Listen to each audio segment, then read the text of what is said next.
Hi, thanks for joining me on these overview videos. Now we're dealing with the intertestamental period. And so some people have asked, why is it important to study the background material of the New Testament, the historical background, what happened before the New Testament? Well, Galatians 4:4 says, when the fullness of time had come, God sent forth his Son.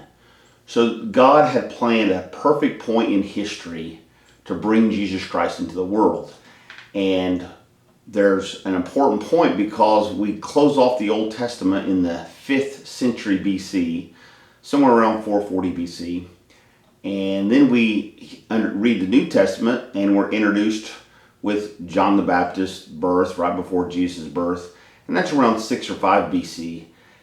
And so there's over 400 years of silence. Well, just because God was silent doesn't mean that history was silent. And it's important to look at history. You know, God thinks enough of history to direct history, so we should study it. So why should we study the intertestamental period that happens from about 440 BC to almost AD 30 until we hear a lot about Jesus' ministry? Well, we see the Persians were in control of the biblical world at the end of the Old Testament, and the Romans were in control of the biblical world at the beginning of the New Testament. So there's a lot that happened in between the two. We see the doctrine of the bodily resurrection taught toward the end of the Old Testament, Daniel chapter 12 and verse 2, and that doctrine carries over to the New Testament. We learn how the Pharisees and Sadducees originated, and those two groups are important whenever we're reading through the Gospels and the book of Acts. We learn about the importance of oral tradition in Judaism, the tradition of the elders. And so we think about the intertestamental period, we break it down to a few different time periods. We've got the Persian period from 539 to 332 BC. And of course, we get part of that at the end of the Old Testament. We also see the Greek period from 332 to 167 BC. That can be broken down to Alexander the Great from 332 to 320 BC. The Jews under the Ptolemies, the 320 to 198 BC era. And the Jews under the Seleucids, 198 to 167 BC. Another period is the Maccabean period from 167 to 142 BC, followed by the Hasmonean period from 142 to 63 BC, and then the Roman period from 63 BC to, we could say, AD 37 for much of what we would see in the Gospels and first part of Acts. So let's talk about the Persian period from 539 to 332 BC. The Jewish captives were permitted to return home. You may remember as we read Ezra and Nehemiah and such. And as they go, they began to rebuild the temple in 515 BC. Now, Nehemiah and Ezra ministered, with Nehemiah leading and rebuilding the walls of Jerusalem, and Ezra reorganized Judaism, or the Jewish community, around the law.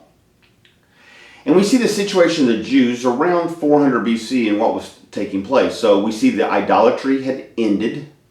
The Torah became central in Jewish religion with the development of the scribes.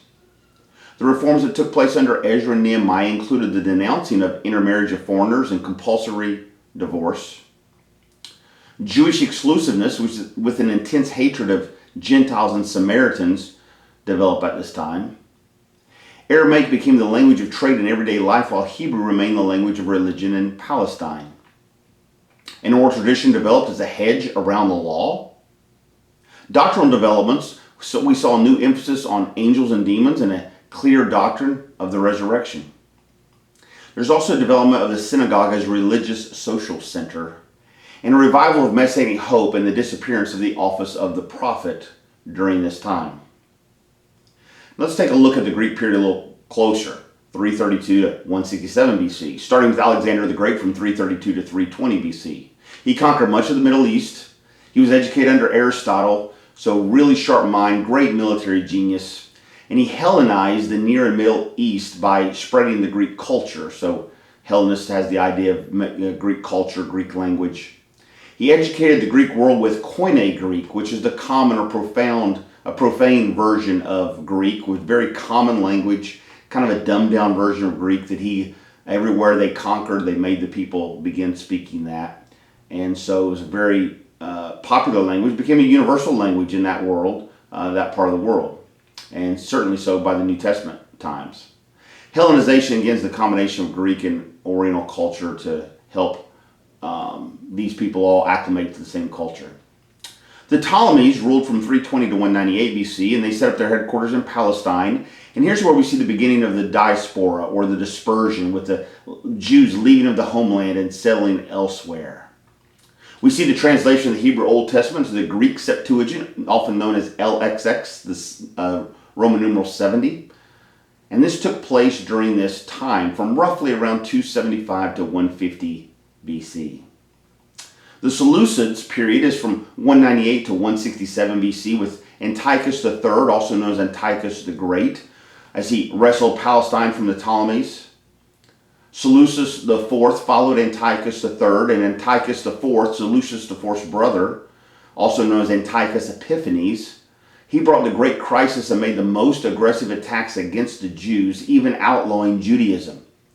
By 167 BC, he destroyed the Old Testament scriptures. He outlawed the Sabbath and all Jewish festivals.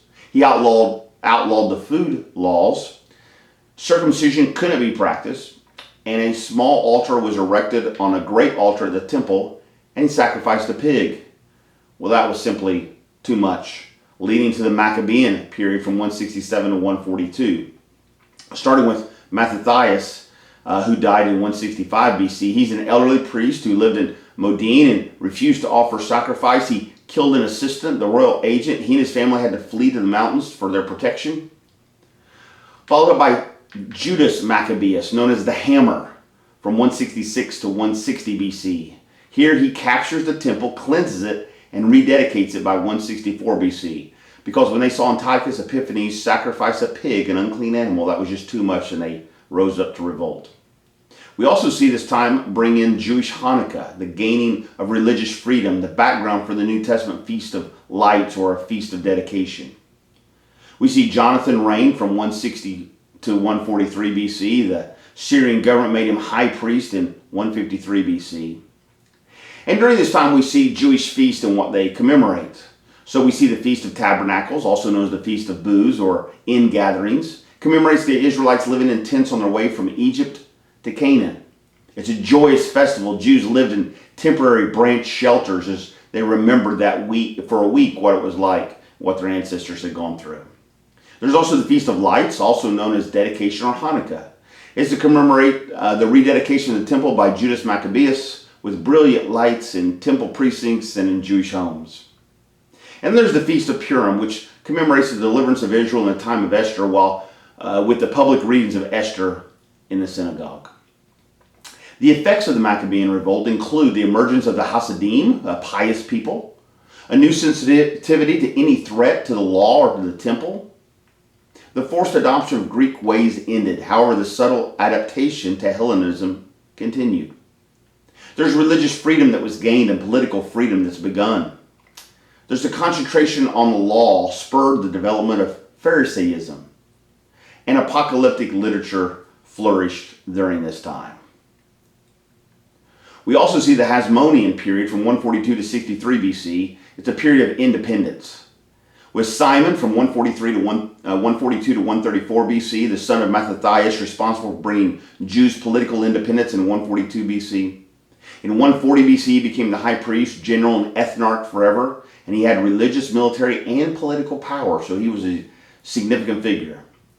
John Hyrcanus from 134 to 104 BC is the son of Simon. He extended the kingdom to the size of the military campaigns of King David in his day. He desecrated and destroyed the temple on Mount Gerizim because he did not see it as valid, and the written record of the Pharisees and Sadducees start appearing during this time.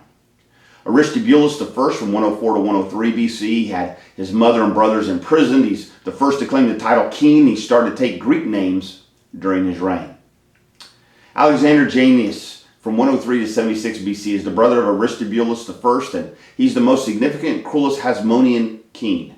He hated the Pharisees and had 800 of them crucified. Salome Alexandria from 76 to 67 BC, she's the golden age of the Pharisees. They were brought into the inner circle of government influence and time of peace during her reign. And then from 67 to 63 BC, we see Hyrcanus II, Aristobulus II, the sons of Salome, and fought for her reign. In 63 BC, we see Pompey entered Jerusalem and claimed Palestine for the Romans. The effects of the Hasmonean period is there's political independence, There's Hellenization of the Maccabeans' descendants. There's polarization of the Pharisees, which are the Hasidim, and the Sadducees, the Hellenists. And secularization of the priesthood and a politicalization of the high priest office.